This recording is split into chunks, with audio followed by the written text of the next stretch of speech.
Okay, we're live. Alex, how are you, man? Good, Paul. How about yourself?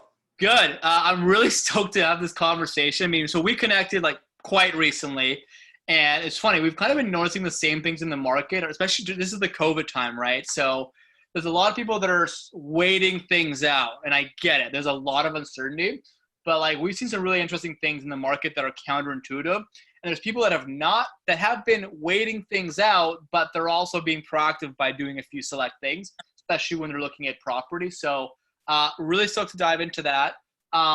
Let's get into it. I mean, look, biggest thing that I'm hearing from people is, well, are other people still buying? Are people still selling?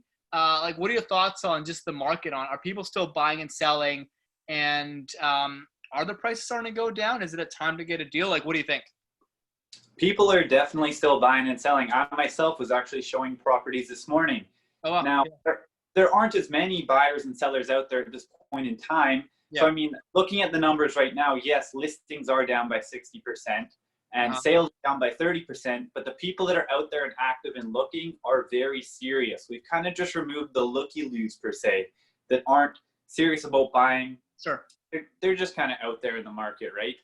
Mm-hmm.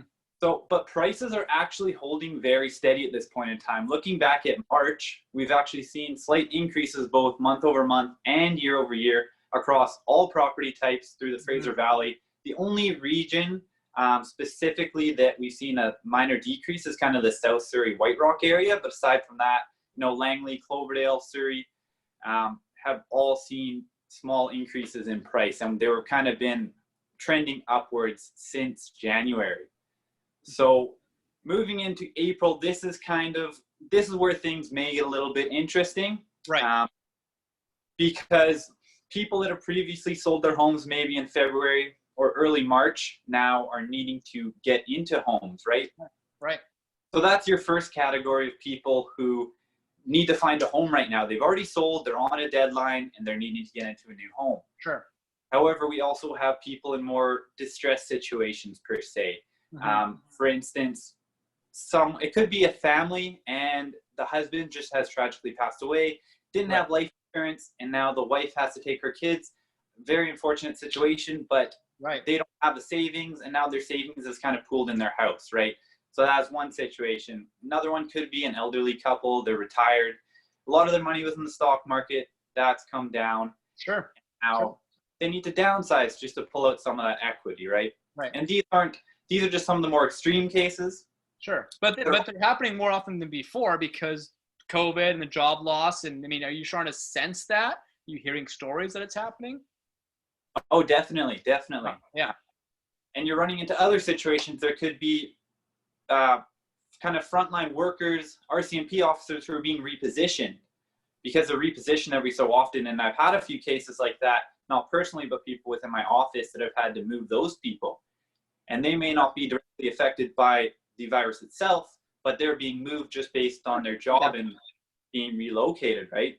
Mm-hmm. And then you have other people who just have a lot of money, have a lot of capital, and they're looking for investment opportunities. And because money is so cheap, lending is so cheap at this point in time, Right. they're looking for these opportunities, right? It's more so the families who may have had job loss or significantly reduced incomes that don't necessarily have these opportunities anymore at this point in time. Right. Yeah, no, that makes sense. And so I guess if I'm a buyer, you're saying that, I mean, because of these unfortunate circumstances, I mean, there's going to be properties to look at. And do you think some of those may be below asking because of the time crunch, or do you think sellers are holding strong and waiting for it to rebound? How good of a window is it really to actually look at some properties now? Because it seems like there might be some possibility there, some deals. Yeah, there's definitely deals out there. There's definitely opportunities. And you're going to run into the odd seller who has some sort of a fear at this point in time that there is going to be a drop in the market, right? And they may be willing to come down in price and kind of negotiate more with you. True.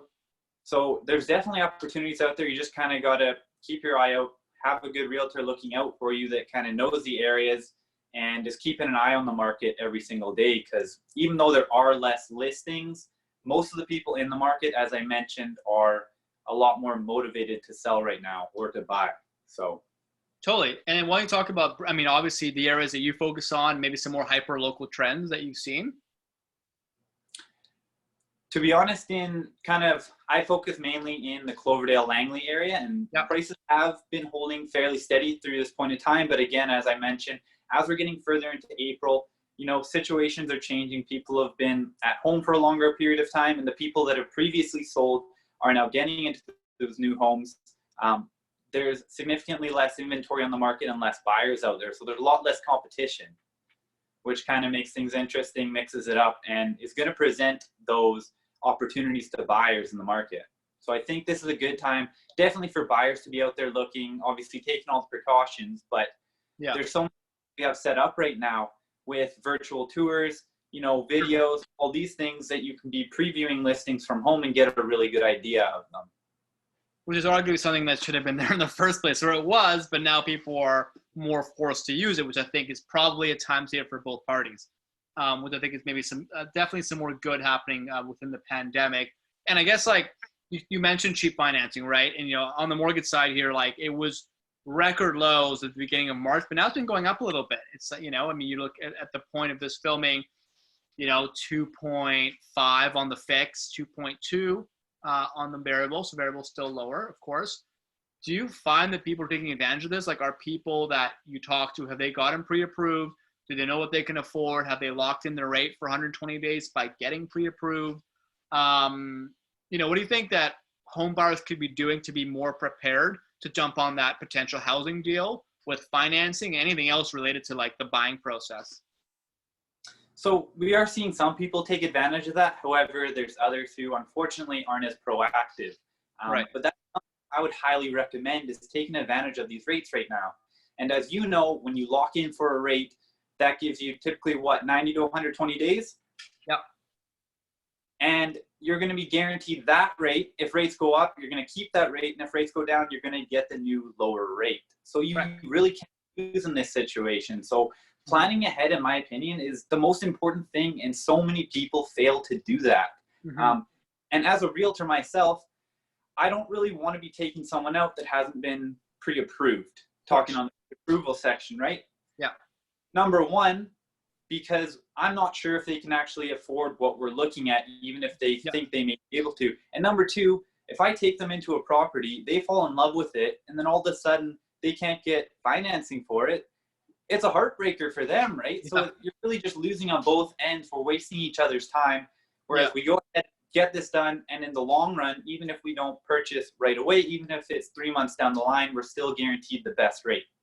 So, 100%. You're preaching the choir. Love it. Yeah, it makes a ton of sense. And let's talk about, like, you've been speaking about April and, with COVID, where things are going. What about after COVID? Let's say, we're of course in BC and the curve's being flattened, thank God. And, even countries around the world are starting to ease some restrictions. So people say that the actual effects of COVID will last for a long time. Some of them, of course, permanent. We talked about technology and the role that it's playing. But like, what aspects of the real estate process do you think will be different after COVID, right? And hopefully for the better, as far as, again, the buying process, technology being used, just anything that you think is useful to start to get used to. Yeah, I think definitely technology is going to be playing a bigger role. Specifically video. I think video is going to play a huge role in the real estate industry. It already kind of started to, but after this, I think people are going to see the value in it, as well as virtual tours. We already sort of have some sort of virtual tours, but there's different types of technology like Matterport, which kind of gives you the entire house. You can walk through, jump from floor to floor, and basically take yourself through the entire property. As well as we're getting some even like virtual reality tours as well, where you can put on the headset, kind of look around and actually have the realtor potentially in that, taking you through the house, guiding you through each room, and you can pause it and play it and continue on, as well as potentially have them sitting in a chat room maybe and answering any questions that you may have. So it's really just doing more screening before you actually get into the property, because too many times I'm showing a property and they come in and it's a 2-bedroom townhouse, walk through it, and they're like, oh, well, you know what, this isn't going to work because there's not 3 bedrooms. And it's like, how simple was it to look at the listing prior to, realize that there's not enough bedrooms? Now you've wasted your own time and my time. And that's, more than likely the other realtor's fault, but it could have been the family or the individual who was walking through the property as well. Sure. Yeah, no, there's more scrutiny, and I think that's going to be beneficial for everyone down the road.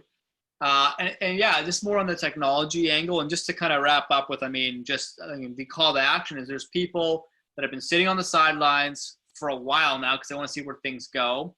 You're alluding to the fact that, hey, get pre-approved and consider all the things that are happening in consumer behavior because of the pandemic. As you said, I think your point around the frontline workers relocating, didn't think about that before, right? Of course, the tragic cases on the downsiders based off of, someone passing away and there not being insurance. And then, just people moving around. Those are all really interesting facts. So let's just summarize. What should people be doing as a checklist right now to be best poised to enter the market? Just to summarize that part. And then, with things going more and more digital, do you think that realtors are less useful, or are they more useful than before? Let's talk about, again, just the summary of what's the checklist of what someone should do. And I'm sure contacting you is part of that. And why do you think realtors are probably more useful than ever, given the unique things that you might be able to do that maybe people don't realize? Yeah. Well, I think number one is you got to reach out to a lender just to figure out, or a mortgage broker, just to figure out what you are able to, get approved for. That's right. The number one before you do anything else. And a lot of people think the first step is to come talk to a realtor, but it's actually to go speak with a mortgage broker. Right. To figure out what those numbers are going to look like. And from there, you're able to start building your plan. So then you would want to reach out to a realtor and kind of talk your way through the process. What are your needs? What are your wants? Figure those things out and start to build a game plan. Even if you're 1 month, 2 months, 6 months out, the sooner that you can start planning, the better. Because we can be keeping an eye out there for any sort of properties that may fit those criteria. And if a wicked deal comes onto the market, but you're not quite ready, you're not going to have the opportunity to place an offer on that place. And that could have been your dream home. Right.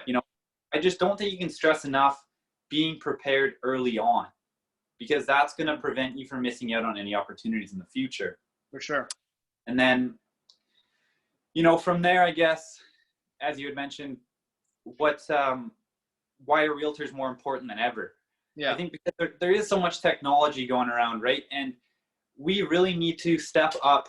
We need to raise our standard at this point in time. So finding a good realtor is more important than ever. Someone with, local market expertise that understands and utilizes technology themselves, uses that tool, but not as a be all end all. Yeah. And can't take out the personal factor in all of this, right? Like, people have emotions that you need to control and manage, and a robot or a computer can't do that at this point in time, right? And negotiation is a huge part too. Like, you guys are doing negotiation on their behalf, right? So wouldn't that be something that, I don't see a robot doing a good job of that, right? Maybe you have exclusive listings or things that can't be found online, right? 100%. The negotiation piece is huge, as you mentioned, and being able to, especially if we are going to go present an offer in person, this is what so many realtors don't do, but whenever we know we're in a multiple offer situation, we always go and do this, because we can go and actually present a story and, sometimes tug at the heartstrings of the seller. And a lot of times that goes a long way. Oh, really? Interesting. Yeah, as well as we're right there, and we're able to kind of get a better idea of, what that seller is looking for. So we can put those sorts of clauses in our contract or figure out what those dates are, where if you're just sending it electronically, as great as that is during, with certain situations, in a multiple offer situation, it's going to give us the upper hand every single time. So, and then touching on the piece, and then before I get there, actually, is just some of these sites, it's more so prevalent in the States. You can plug in your property, your address, and it'll spit out a number, right? It'll give you an evaluation, but this is just based on some algorithm, and you can go to 5 different sites and it's going to give you 5 different numbers. Right. Someone that actually understands what the renovations you put into it, property size, all these different things to take into account that a computer can't necessarily do, is going to give you a more accurate price. And I've heard stories where, those have spit out numbers that are $100,000 under what its actual market value is.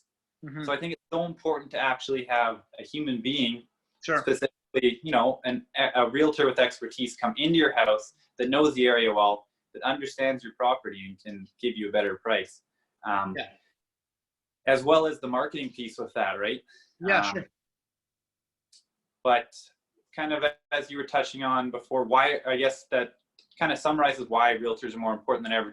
I think you had another question as well, though, or? No, you got it. Well, that and also just the buying process. So maybe you want to end off like a war story, like what, you and I obviously both work with people in like their late 20s, early 30s, right? People that recently married, just got the job promotion, like, it's time to invest in a property, maybe for themselves or just for investment purposes. Like, do you have any kind of like war stories of like a, without naming any names, a scenario recently where, or scenarios where people just didn't get things to work out the way they wanted to because they overlooked something?